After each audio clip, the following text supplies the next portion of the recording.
Hey, how's it going? I I have some cards, and I just want to say, like, there was a lull in activity as far as like the energy being all crazy and inflamed, and now it's over. I have some stuff going on that I feel a lot better about today, and so I was free to then just notice how, like, oh boy, excitement is back. So I have a little routine that I do every day, and part of it is to look at some of the accounts that I follow and just things that are of interest. And so one place I am a frequent visitor to, hold on a second. Okay, anyway, one thing I like to do every day is go to Daniel Scranton's channel on YouTube and see who he is channeling. And so this is from, when is this from? The 7th. So today is, well, now it's not the 7th anymore, but never mind. And he's channeling here the creators. I'm just going to read it to you. We are here for you. We are the creators. We are a 12th dimensional collective of non-physical beings, and we are here to help. The light keeps changing, so I'm thinking it's going to tell me I don't have storage. Never mind. Okay, so you awaken yourselves through your experiences, and of course those experiences are planned by you before they happen in your reality. Nothing is happening by accident. Everything is planned for you and by you. Should clean my glasses first. And you can expect more and more experiences as you continue on that are less challenging and more awe-inspiring. So as you continue on with the experiences, they'll become less challenging and more awe-inspiring. I can appreciate that. You can expect that because you are awake and therefore making more conscious choices. And also, you have made it through so many challenges already to get to where you are that you don't need to continue to give yourselves more and more challenges. Now you tell me. You are not masochists, okay? And you do not need to suffer for your evolution of consciousness. We know that sometimes it certainly does feel that way to all of you. You are making more conscious choices every day because you understand the consequences of every choice, including what you choose to think about and focus on.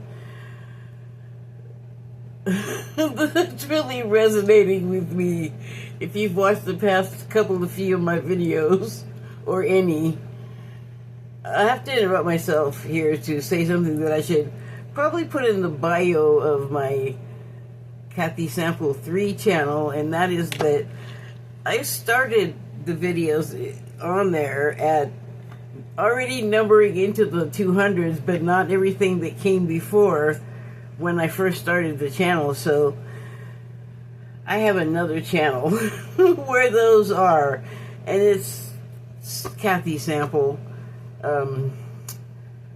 The temperature of us might be like a hashtag or something, but anyway,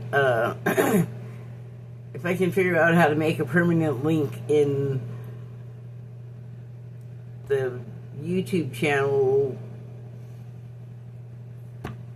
menu deal for this channel, I will. So anyway, my phone went dark. Where was I? Oh, okay, so last thing I had read said, once you decide, you then get to choose how you're going to focus upon it.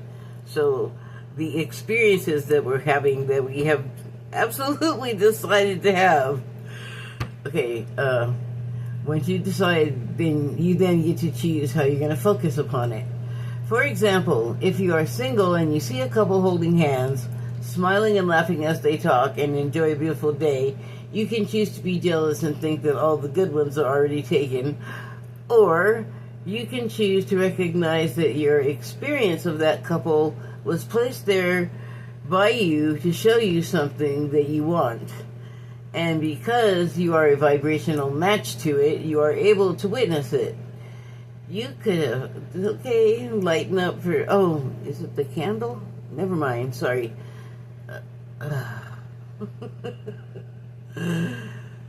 You are a vibrational match to it. You are able to witness it.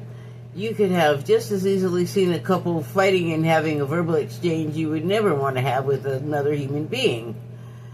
As you recognize that these moments in your life are significant, you will start to be more conscious about what you choose to focus upon and how you choose to focus upon that thing. I have been talking about this kind of stuff like just lately, so I always love a little confirmation.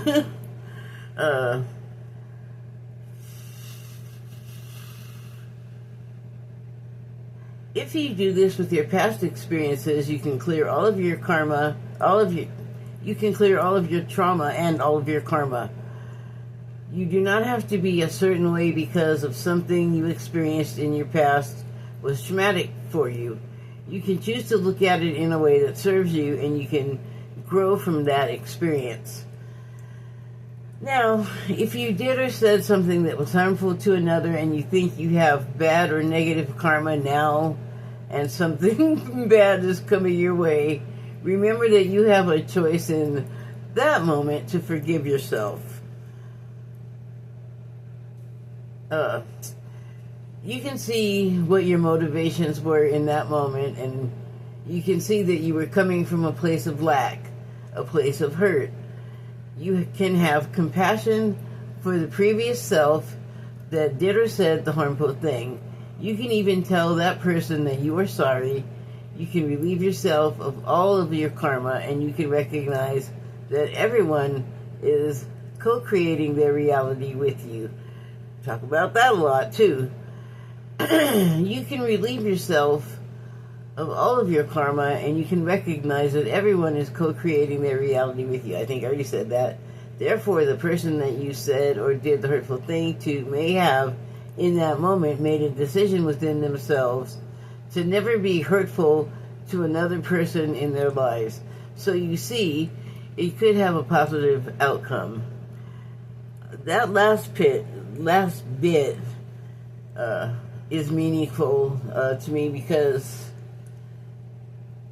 I think that's full circle what my recent personal experience that I knew I was going to cause was about, was that there was definitely like that element of like hurt because I just felt like I was not being treated the way I should be. And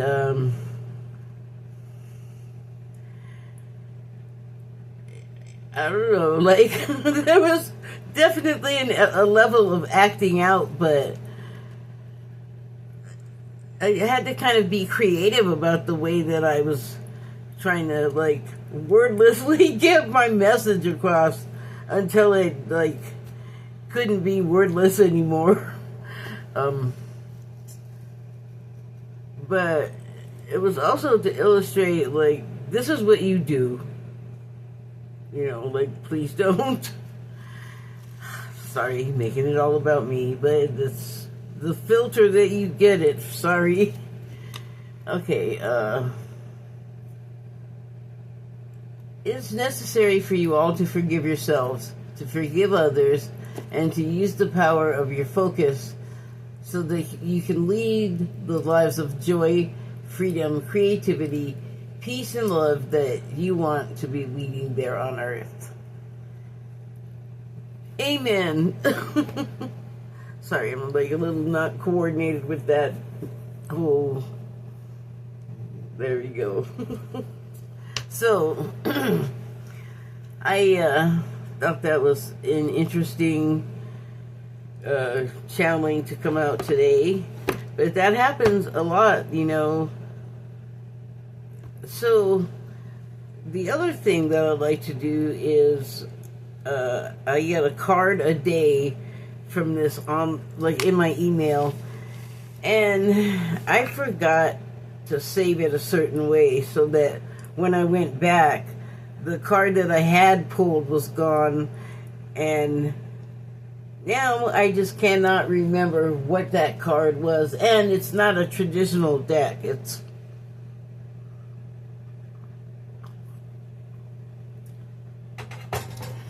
the reader uses like an oracle deck. But what it talked about was how the current times, or I mean, there's like some commentary that goes along with it, and it was talking about how the times are turbulent, or maybe your life just feels turbulent, like at the same time. And I've been seeing a lot of stuff about like reflections, and you know, when that sort of getting to be pretty well known trope, I guess, now, of being triggered by other people because something in them is showing you something about yourself that you're not good with. Yeah, like if it triggers you, you get mad at them, you start blaming and acting out and blah blah blah. So I think that is what it was referring to. But it's like, I think he was referring to that like feeling of turbulence inside. But what I was getting from it is like, yes, there's also turbulence going on outside that is also affecting us. And you know, that could be like atmospheric in the form of actual weather, like, you know, like electricity and magnetism and air pressure doing stuff to us, or other people around us being affected. And you know, what that card or that reading was talking about, choosing the way that you're going to react to something in the moment. I just not too long ago published a piece talking about that very same thing on Substack.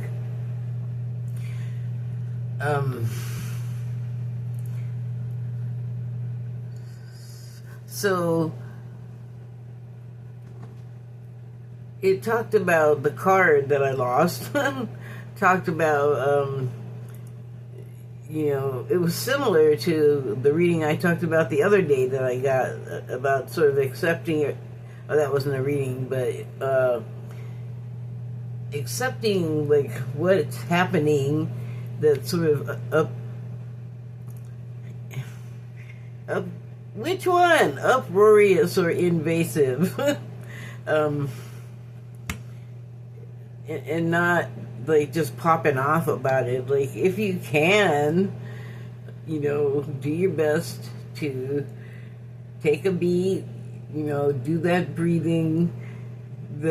I swear to God, the more you do it, the more it does for you. It seems like nothing, but you know, think of this. If you think it's nothing, think of when you're drowning and how bad you want that nothing. Like, it gets pretty important around that time. So, the breathing, it does more than you think. When you first start doing it, it's, you know, it's more than just aspirating. Aspirating. But it was also like very much like a sort of a nautical theme, like water and boats. I felt like with like ocean flow, where the waves come in and out, which I think about a lot with the breathing from a guided meditation that I listened to a few times, or more than once, I should say, that was from Steve Noble. And at the beginning of it, I remember he was talking about the way to breathe. Like, you know, he's like instructing you. It was sort of like a hypnosis type deal. And he was like, you think of the ocean and like how it comes in and it pauses for a moment and then it goes back out and pauses for a moment, and then like that cycle repeats. So it's not a rush. There's a rhythm to it, and it's like a very natural rhythm, and I guess that's why it's always stuck to me. But then I'm like kind of cuckoo for the ocean anyway. Again, with the water and the breathing. So, and ebb and flow came up, which is also a water term. And then, water in like tarot represents emotion. So from I gotta remember the name of this. I visit my arm. It's the Body Oracle deck. I think it has 12 cards. I guess it has a card for like the internal organs of your torso. Anyway, the card I pulled, this was this morning, is the breathing diaphragm. Is there more than one diaphragm in the body? That's something to think about. So what it says is, ebb and flow, accept life's undulations. How apt. Here is a picture of the organ. It looks kind of lungy and also helmety. Sorry, I don't don't want to go all impression crazy on you. So from the Shaman's Dream Oracle deck, I pulled some cards, and look how perfect for my glasses that I should just stop and clean them. But it's Falling Angel. Not falling. Spiritual Narcolepsy. So I'm seeing something that I really never saw on this card before. And it seems to be a bride and groom. And I think their backs are to us. And they're, like I said, they're a bride and groom. I don't really see any, oh, well, maybe. There's a blurry sort of, could be profile of someone. Oh, and big old robe. Oh, gosh. So, the programming is so Catholic. Look at this guy. Like, in the background, sort of, I was seeing, like, a head over here and like a voluminous dark robe like the priests wear. So a Marian guy, marrying. Anyway, in this deck, it doesn't, I haven't pulled the page from this in a minute. Hold on, let me grab it. Okay, I had to locate the booklet thing. So I know there was something in there that is striking me as important right now. So, Falling Angel. Falling unconscious, spiritual narcolepsy. You are being cautioned now to not fall asleep or go unconscious. You have been flying above the strife and suffering of the world in angelic bliss. However, you risk being seduced by the beauty and comfort of your situation and losing track of your aspirations. Your wings. Aspirations. As you fall, you pick up speed, heading toward the trees below and a possible nasty landing. Remember that all you need to do to stop being a falling angel is to spread your wings and halt your descent, and then find an upward draft again. Do not be seduced by the fallen angels, your supposed friends and companions who are ready to use you for their pleasure and have only their own interest in mind.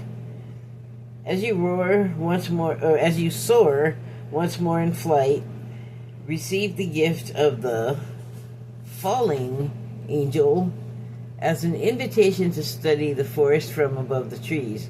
In other words, to analyze your situation from a higher perspective and without being entangled in those thorny branches. Once you understand what needs to be done, head back to your lofty branches and stand by for the right moment. Action you take now may backfire. Stay conscious and wait until you're guided to change.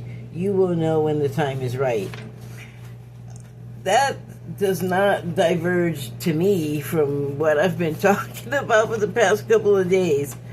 And it again goes to, making a choice of how you're going to engage in interacting in a situation, and that you have a choice in the matter.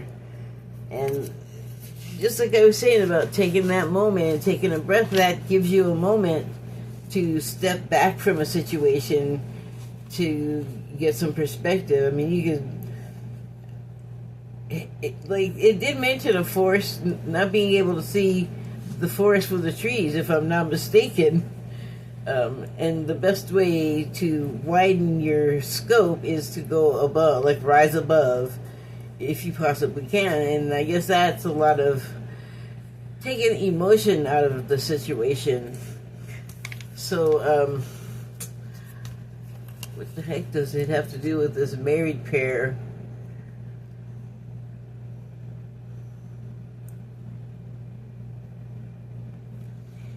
There was a lot about caution there too, like who you join up with, or who you hang on to rather, and who you let go of. So, maybe they had the falling angel experience and have had their fallen angel experiences and gotten that perspective and found the right person and energy to align with, which that's an aspiration a lot of people have, is to find their person, find their partner. And then so the next card is beloved. Radical acceptance. Something else I was coming across a lot today was people here and there sort of grudgingly, almost without realizing it, I think, sort of copying to the fact that man, we gotta figure out how to talk to each other, we the people on the ground, and not politicians with layers of security and bodyguards and aggressive, protective details and stuff. Or just, local law enforcement, although those very people, the aforementioned, and their associates in the government, do not like it when people congregate that's not controlled by them, and they're not, having, infiltrated to find out what are they actually up to, and then get in there with their own paranoia and weirdness and make terrible things happen when maybe that was never the intent. Maybe it was never the intent to make terrible things happen. Can people just get together and talk? Can't we just be friends? Why can't we be friends? And so I also see a lot on the extreme polar opposite end, as far away from, grudgingly assenting to the idea that, to be able to speak is progress. And that's kind of what is the only thing that's going to kind of make things go forward, literally, and also get better at the same time, which is usually something everybody wants too, as well. I'm reading these backwards. What am I doing? I don't usually do that. I guess I'm not going to stop. So the next card is the farther gate. It's number 55, and we're talking about making changes. I guess it seems to have come up a number of times. And so the farther gate is a bold step forward, making progress. Okay, it's backwards, but it seems to be working. So, sort of looks like you're stepping out of a place of at least like dimness. Like maybe you have that spiritual narcolepsy, and it's just hard to stay on task. Maybe all the ebbing and flowing is making you seasick, so that you just want to lay down and like stuff your head into a nice pillow and mute out all of the pressing nowness. But now is not the time to cower, because at least speaking from the perspective of someone in the United States, in your way, we must all, like, dude, say something or you'll regret it the rest of your life. You know, getting involved to the extent that you can and will. So yeah, coming from a place of darkness and dimness is like, you know, we weren't even really sure there was something wrong, you know, like, somewhere I was talking about comfort. Oh, that was the reading from Daniel. Comfort and, like, you know, dropping out of what's going on that you kind of have to participate in when it starts going to crap like it's trying to.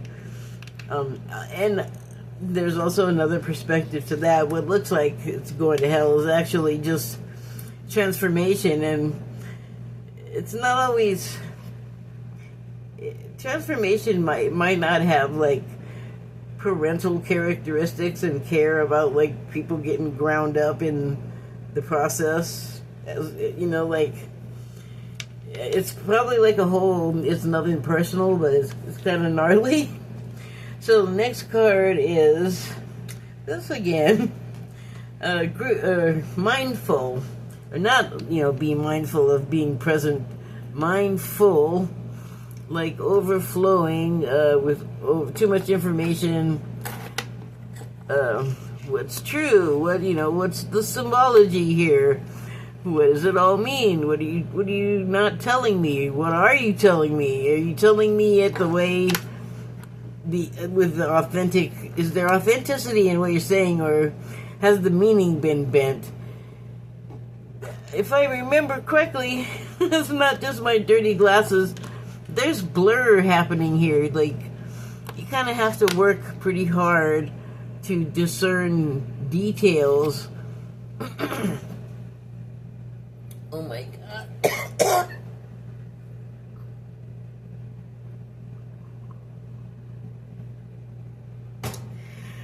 Excuse me. Misinformation, gaslighting, and doing it for, you know, like, the bouquets of congratulation. Is there some kind of booze on here?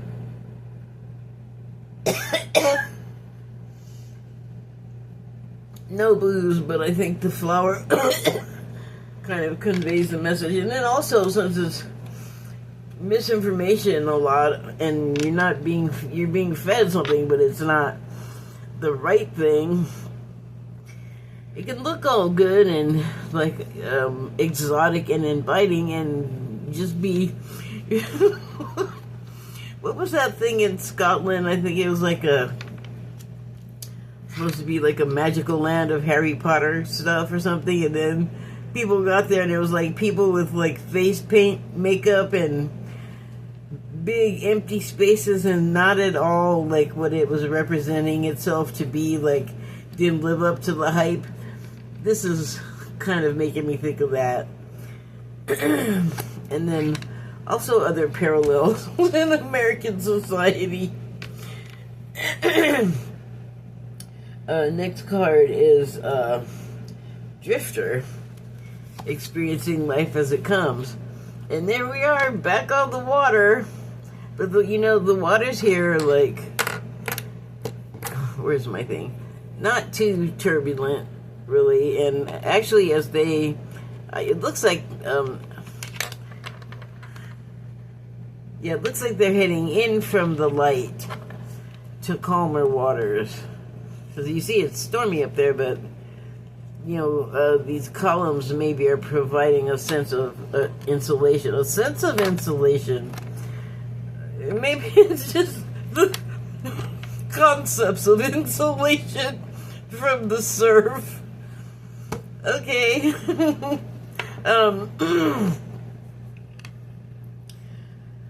Subtitle, experiencing life as it comes. I mean, really, if you're in the water and maybe you're in a situation where you can't immediately like put your feet on solid land. One thing, I don't know why I think about this often. It must be a past life thing, but it's about not panicking in a situation when you're drowning. And to me, that on several levels, the panic might stem from land or anything that I could put under me besides dark, unknowable depths. Like, you don't know what's down there gonna nip at your toes or your legs, and you don't want to think about that any more than you want to look down from a skyscraper that you're standing on the ledge. You know what I'm saying? Some things you just want to kind of you just want to kind of blur it out. And yeah, I know about that intellectually. So, but yeah, nothing solid to put your feet on, no land in sight, and what do you got? Not much, I'm thinking, in this scenario. I don't even see wreckage. You're just out there, like maybe you fell off a boat and no one heard or saw, and they're gone. They're out of sight until they figure out, oh, we're missing one, and so there you are. And what do? Well, I mean, the same thing you don't do when you're a drowning person and you're being saved. You don't pull the person that's saving you down. Don't be a crab and pull everybody down to die with you if one can escape. Help, in fact. You might even, like, it all depends on how you act in the situation. But, yeah, I mean, taking life as it comes, it is like the easier way to go, like relax, become one with the water. But so yeah, you're stranded in the ocean, and you don't want to expend all of your energy since you don't know when your next anything is coming, that you could normally rely on and expect. So you have to like collect yourself and not panic. I am usually somewhat overweight, and so I always float when I'm in the water, but I have seen like people that are lean, they'd have a harder time. I've seen those people just sink. Ooh, that kind of is scary. But you get on your back and do like back swimming on your back, like just you want to expend as little energy as possible because you don't know how long you're gonna have to be out there, and you just keep your head up and back, and you just maintain. I don't know, like what I'm explaining is all about.